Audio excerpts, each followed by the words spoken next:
Hello guys, welcome my first blog. তো আমরা খবর পেলাম আমাদের পাশের গ্রামে সায়ন্তিকা খালা আসছে। তো সায়ন্তিকা খালাকে দেখতে আমি আমার বন্ধু বেরিয়ে গেলাম। তো রাস্তার মধ্যে এই যে আমাদের হিরো আলম, সরি আমাদের হিরোকে নিয়ে নিলাম। আমরা সবাই মিলে এরপর চলে গেলাম শ্রাবন্তী খালাকে দেখতে। যে এইদিকে আমাদের জন্য একটা সুন্দর একটা গেট তৈরি করে রেখেছে আমাদের মতো সেলিব্রিটিদের জন্য, বুঝতে পারছেন। তো ঢুকি, আরে আরে এটা আমি কাদের বিয়ে বাড়িতে চলে এলাম নাকি, এটা তো মনে হচ্ছিল আমাদের। তারপর আমরা এগিয়ে স্টেজের কাছে যে, আরে ইসালা আমাদের খালা কোথায় বে, এটা আমাদের আয়ুষিদি। তো আমি যেতে আয়ুষিদি বললো যে তুমি এসছো, তুমি গানটা করো, দিয়ে মাইকটা আমার দিকে ঘুরিয়ে দিল। তারপর আমি বললাম না না দিদি তুমি গান করো। এসব বাদে আবার আয়ুষিদি আমাদেরকে বলছে,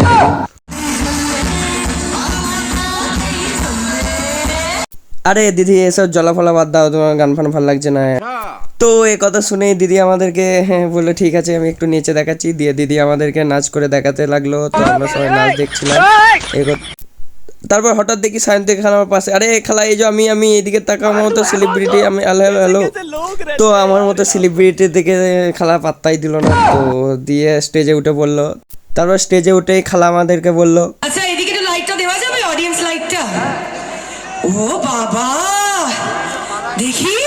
তো খালাকে বললাম খালা আমরা আমাদের মুখ দেখাবো না তোমাকে। তো এই খালা রাগ করলো, রেগে খালা চলে গেছিল।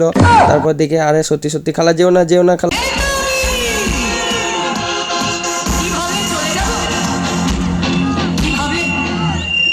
কি ভাবলে চলে যাবো, ঘাড়ে ঝুলে থাকবো চেপে। তো খালার কথা শুনে আমরা বললাম ঠিক আছে খালা, এরপর আমরা কি করব তাহলে। তো খালা বলল বসে পড়ো, সবাই বসে পড়ো। তারপর খালার কথার মতো আমরা সবাই বসে পড়লাম। দিয়ে খালা বললো তোমাদেরকে একটা গান করে শোনাচ্ছি, তোমরা শোনো। তো আমরা চুপচাপ সেই গানটাই শুনতে থাকলাম।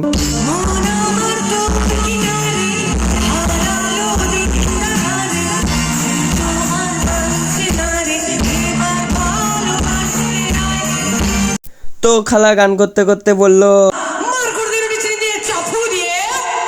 খা। তো এই কথা শুনে আমার খিদে পেয়ে গেল হালকা করে গাইস। তো আমি খাওয়ার জন্য বাড়ি চলে এলাম।